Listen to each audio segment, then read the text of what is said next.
Keto is the only popular diet with a medical pedigree. Doctors have used it to treat epilepsy since 1921, so when it also promises fat loss, steady blood sugar, and a clearer head, it sounds like the one diet with real science underneath it. Some of that is true. Here's the part that doesn't fit on a thumbnail. In one pre-registered trial, going keto raised LDL cholesterol in every single participant, 17 out of 17, by around 70 milligrams per deciliter.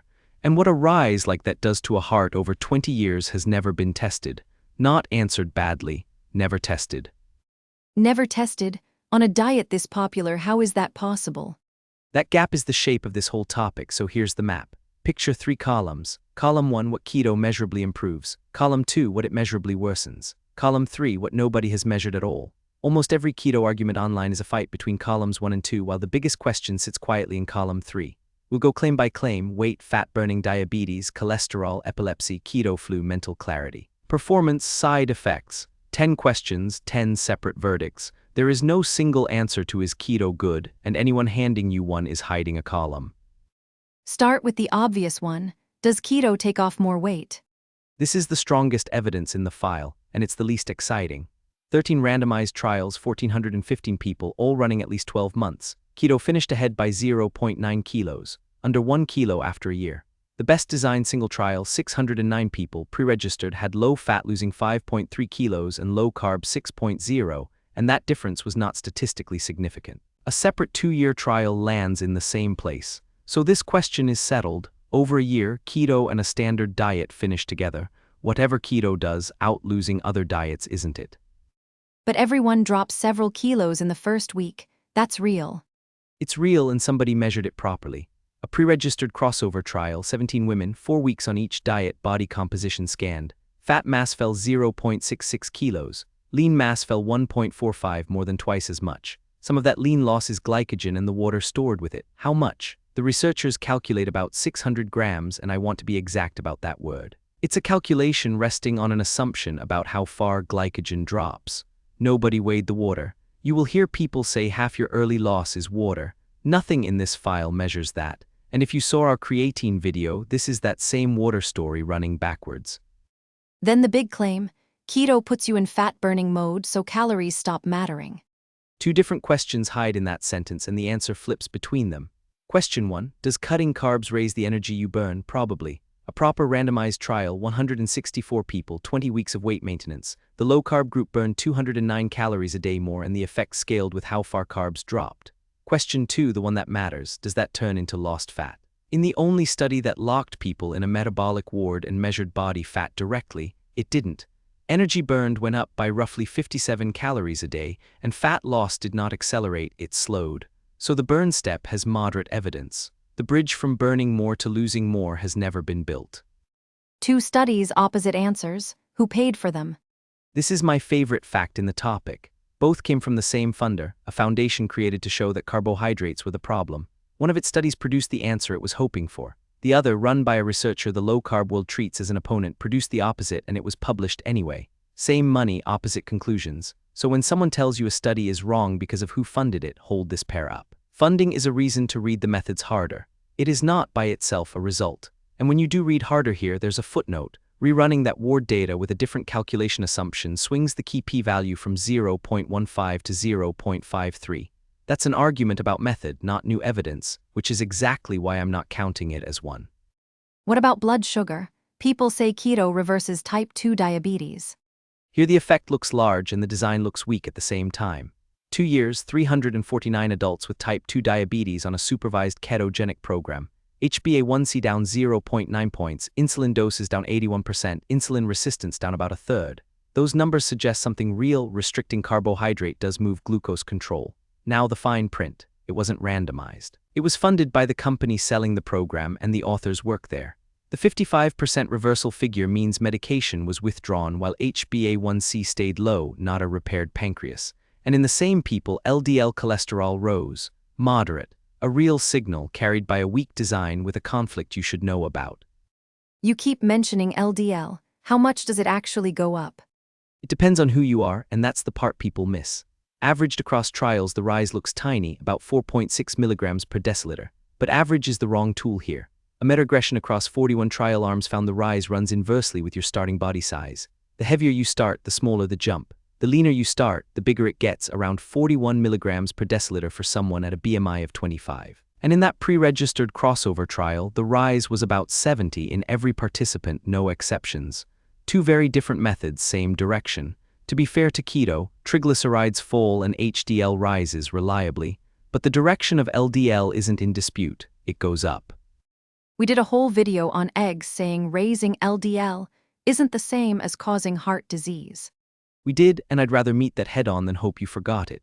In the egg trials, the rise was about 8 milligrams per deciliter, and there was outcome evidence to weigh it against. Here the typical rise is roughly 5 times larger and the outcome side is empty, so it looks like the same lesson and it isn't. A small rise with outcome data is a question you can answer.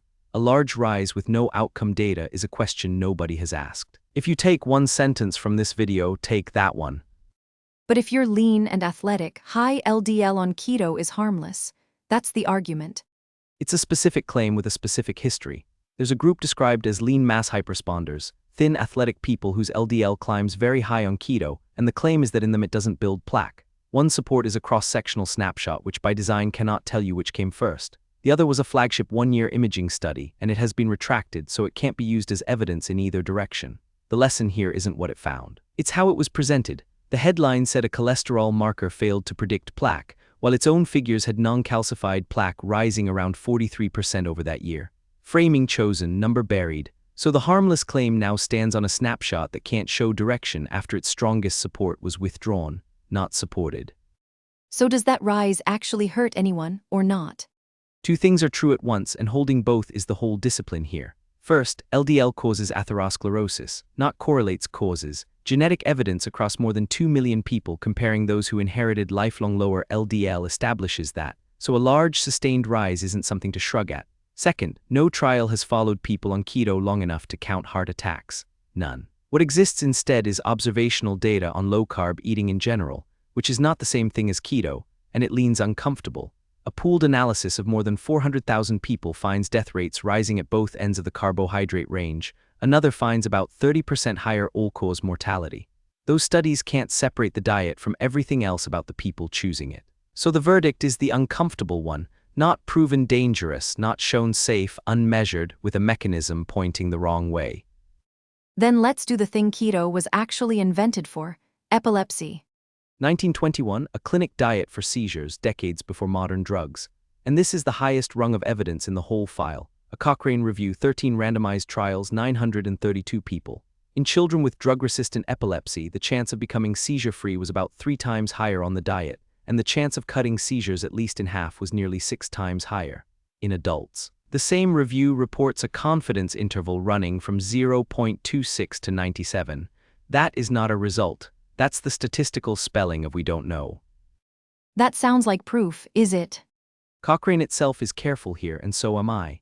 It grades its own certainty as low to very low because in 13 trials out of 13 nobody was blinded. You can't hide a diet from apparent counting seizures. So the honest sentence is, the existence of the effect is solid, the size of it can't be verified. Look at the landmark trial underneath, 145 children, on intention to treat. 38% have their seizures against 6% on the control. You'll sometimes see 75% quoted from it. That's the gap between the two groups, not the diet group's own drop. Complete seizure freedom, 1 child in 145. A third got constipation. And that trial was part funded by a company making ketogenic medical foods with a co-author declaring payments from the same firm. None of that erases the effect. It does mean even keto's best axis isn't interest-free science. And the everyday stuff, keto flu, and the brain fog lifting. Two claims failing in different ways. Keto flu first. The symptoms are real and well described. Headache, fatigue, irritability starting 2 to 3 days in and mostly gone within 2 to 4 weeks across a review of 89 studies. What isn't established is the fix. The claim that electrolytes prevent it has never been cleanly tested. The closest trial gave one group extra minerals and the control group none. So you can't separate the mineral from the ketones. Some early evidence hints at best. Constipation is the side effect the data does agree on, though the reported range, 1 to 68% in adults, is so wide it's nearly useless. Mental clarity is where the internet quietly swaps one thing for another. When you see a study showing ketones improve thinking, check what was swallowed. A meta-analysis of 38 trials does find a small benefit from ketone supplements, pills, and drinks, not from eating a ketogenic diet. Different question. When the diet itself was tested in a crossover where every participant did both arms, cognition, mood, and sleep showed no difference. Small study. 11 people, but notice the direction. People expecting keto to work should have drifted toward it, and they didn't. And in mild cognitive impairment, the pilot everyone shares reported a memory result that wasn't statistically significant, insufficient. Last block, performance muscle, and the side effects people warn about. Performance is the surrogate trap in its purest form. Does keto make you burn more fat while training? Yes, in a review of 30 studies, all 30 found an increase from 28% up to 200. That's the number that sells the diet. Now the actual outcome, in elite race walkers fed under controlled conditions, running economy got worse and race pace did not improve, and that has been independently replicated. Burning more fat is a fuel measurement, not a performance result. Repeated sprints trend slightly worse. On muscle, the honest label is unanswered. The one small trial people, quote, never ran a comparison between its groups, so neither keto wrecks your muscle nor keto protects it has evidence behind it. Side effects in proportion. Kidney stones, 36 studies, nearly 2,800 people, about 6%. Real and rarer than the internet implies, but nearly all of that data comes from children on medically supervised, fluid-restricted epilepsy diets, so it doesn't transfer cleanly to an adult doing keto to lose weight. The potassium citrate people recommend to prevent stones rests on one retrospective study whose own alternative analysis loses significance. Weak. And the gut. 8 weeks of keto measurably shifts the microbiome with bifidobacteria dropping, driven by the ketone itself. Whether that harms anything was never measured, so I'm not going to call it damage. All right, 10 questions. What's the honest verdict? Keto is a real intervention with real effects, marketed on the two things it doesn't do. It doesn't beat other diets for weight, that's settled. It doesn't unlock a fat-burning mode that makes calories optional. Mental clarity was tested and didn't show up. What it does do, it improves glucose control, it lowers triglycerides, and in drug-resistant childhood epilepsy it works unevenly and with modest certainty. And it reliably raises LDL a lot if you're lean. While the long-term consequence of that sits in column 3, unmeasured, next to a mechanism we know is causal. That's not a scare, it's an open file. Practically then, if keto is the pattern you can actually stick to, the weight will come off the way it does on any diet you stick to, that's fine, just don't expect a bonus. If you start, get LDL measured before and again after a couple of months, because the size of the rise is personal and in lean people it can be large. If you take diabetes medication, this diet changes your dose, and that's a conversation with your doctor, not with a video. And if you're here for epilepsy, that's a prescribed, monitored medical diet. Nothing in this video changes anyone's treatment. No hype, no fear, every source is listed below, including who funded them and the one paper that got retracted. Next up, collagen, does swallowing it actually reach your skin or your joints? Subscribe and we'll keep going one column at a time.